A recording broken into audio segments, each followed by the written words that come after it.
In mornings on the Mall. 105.9 FM. At AM 630.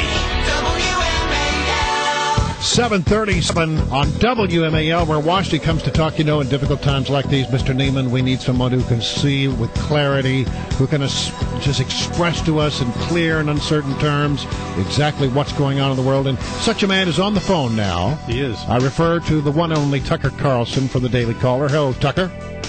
Good morning, gentlemen. I'm happy to be your political seeing eye dog. Well, good. Help us because we're having trouble understanding certain things. First of all, let's start with this thing that the president said late last week about business. It was really quite astonishing. And basically, his whole premise was, if you have a business and you had some success, you didn't do that. It wasn't you. It was other people who helped you do that. Really one of the more revealing moments in this entire administration. A piece by Kerry Pickett in the Washington Times, fantastic story. But the president revealed himself. Revealed his core philosophy, which is individual initiative is meaningless, collective action is the only thing that matters. This is the core tenet of socialism. I've never thought of the president as a socialist. I've never used that term. I've always thought it was counterproductive to say something like that, but it's kind of hard to escape the truth, which is that's the president's operating philosophy. Well, I said earlier, individuals are meaningless, are worthless as compared to the group. It's all about the group. I said earlier that it reminded me of his comments to Joe the Plumber. We knew full well going in this is what he believed, that we had to spread it all around, spread the wealth around a little bit. Well, I think because it's been true in his case. I think this is a guy who had an awful lot of help on his way up. Everybody does get a lot of help on his way up, of course, and collective action is meaningful, and I wouldn't deny it. But to come out and say point blank that the efforts of the individual are meaningless and that nobody has earned his own success, is there any more transparent declaration of his political philosophy, out there? No. He's just laying it out there. That's what he believes.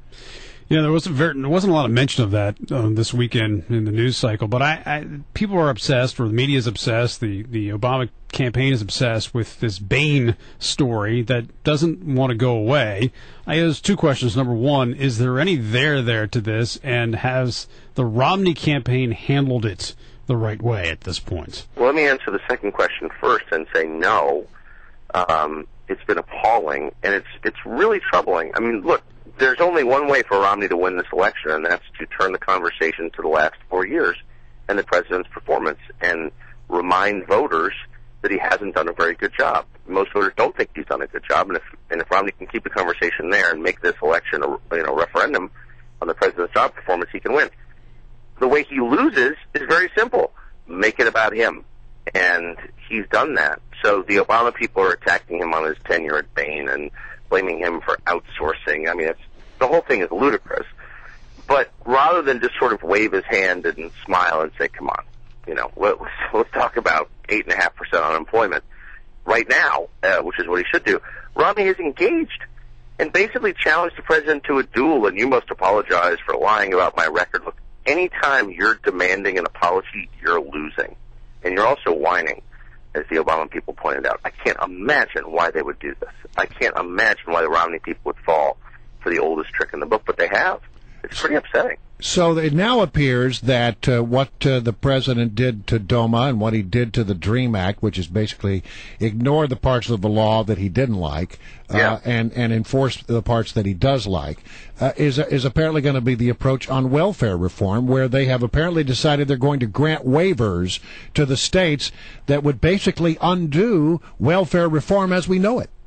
Well, he doesn't believe in welfare reform. This administration has been advertising food stamps, trying to convince people to go on welfare. Think about that for a second. Why would the federal government try to convince people to go on welfare? Well, because it wants to make people more dependent on the largesse of the federal bureaucracy.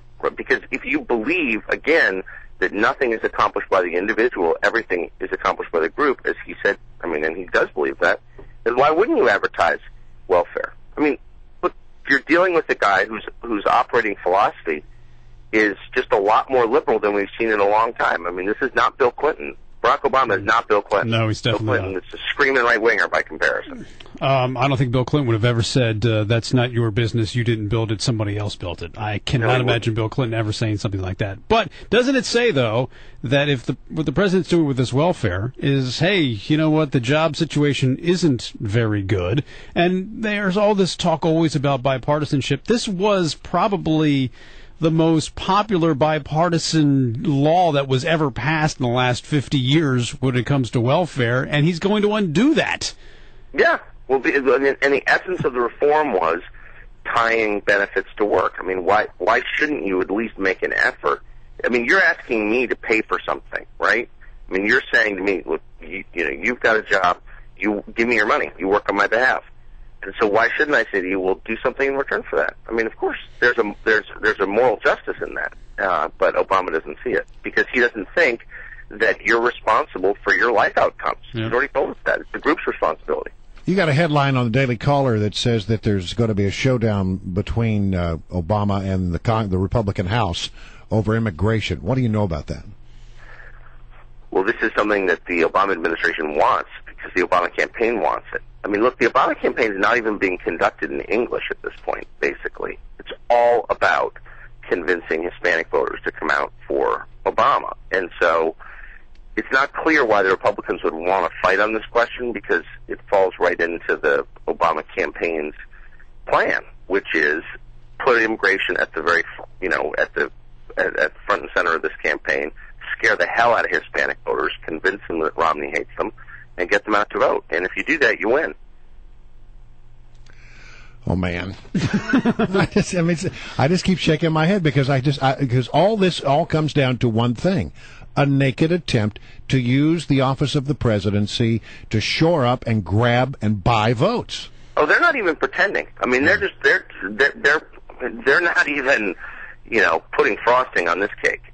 They are absolutely baldly, aggressively using their office to get reelected, and they'll do anything. And what's the bottom line Obama campaign theme? What's he running on? His record, of course not. His campaign theme is Mitt Romney hates you. He's a bigot. He's not a good person. He doesn't share your values. Vote for me by default. That's the Obama campaign in a sentence, and everything they're doing feeds that. Tucker Carlson, always a pleasure to have you on. Gentlemen, thanks. Thanks.